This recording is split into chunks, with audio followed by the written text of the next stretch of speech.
The president is expected to direct the military to come up with some new options to fight ISIS. At the same time, Shep was indicating the last hour, he seemed to dial back and try to split the difference between his own views on torture and how he finds it advantageous, and how his defense secretary, he is ceremonially swearing in today, doesn't like it and doesn't think it's a good idea that the president says he would defer to Secretary Mattis. All right, Lieutenant Colonel Oliver North joins us right now, host of War Stories, so many bestsellers, I'd be here forever introducing him. So, Colonel, very good to have you. It's been a while, my friend.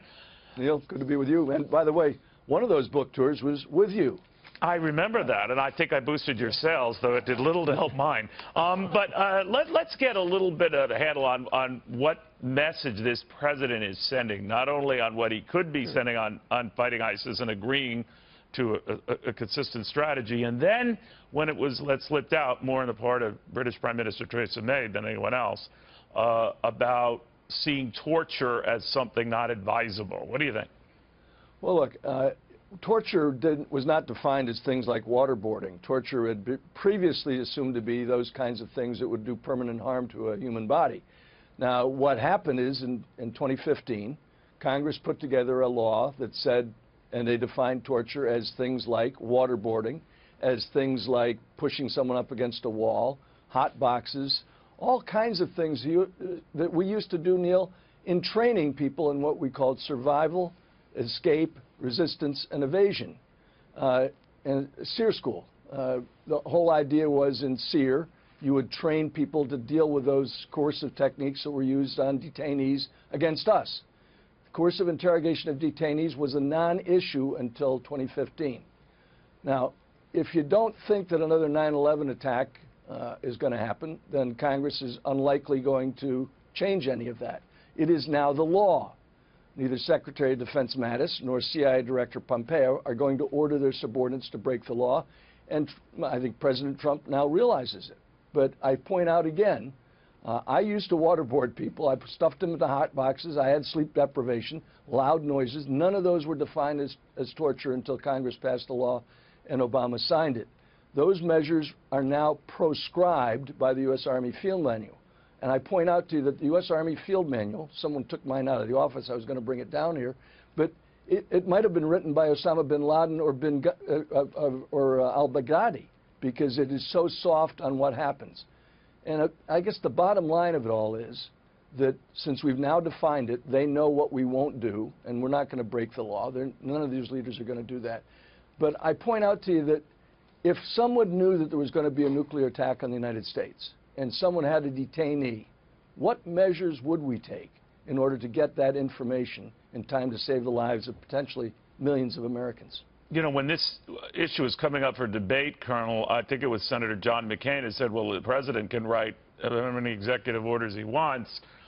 This would stand up, this non-torture position in a court of law. Now, again, you distinguish here between waterboarding and other things that Congress, I guess, later added on. I assume that isn't like a worldwide view or what? Well, look, there's a lot of people who know that coercive interrogation works. I mean, it's been proven to. Going all the way back to World War I when there's some documented evidence of that, and certainly in World War II, Korea, Vietnam, and the like. Look, we used to do things like, I did this. We used poisonous habu snakes in trying to coerce people to tell. Now, they knew in their hearts we weren't going to kill them, but because that was training. That kind of training helped prepare them for the kinds of treatment that they got. John McCain was tortured. What they did to him in the Hanoi Hilton and other prisoner of war sites in North Vietnam was torture. We've never done that kind of thing. We certainly never condoned it. Some of our allies may have done it, but we didn't. The bottom line of it is, when Congress made these things illegal, they're going to stay illegal until Congress changes it. So when I hear the president say, as he did today in this press conference with Theresa May, and that he would defer, I hope I have the right wording there, to his defense secretary, what did you make of that? Well, I make of it, you know, Donald Trump became famous for saying, you're fired. If Donald Trump doesn't like the fact that his Secretary of Defense and his Director of Central Intelligence won't do what he wants, and it's against the law, and they won't do it. I mean, I know both of these men well. I certainly know Jim Mattis very well. He is not going to issue that kind of order, and he's got the authority to issue those kinds of orders. He's not going to do it. And so if the president doesn't like it, he can utter those two famous words he used so effectively on television: "You're fired," and find a Secretary of Defense who will.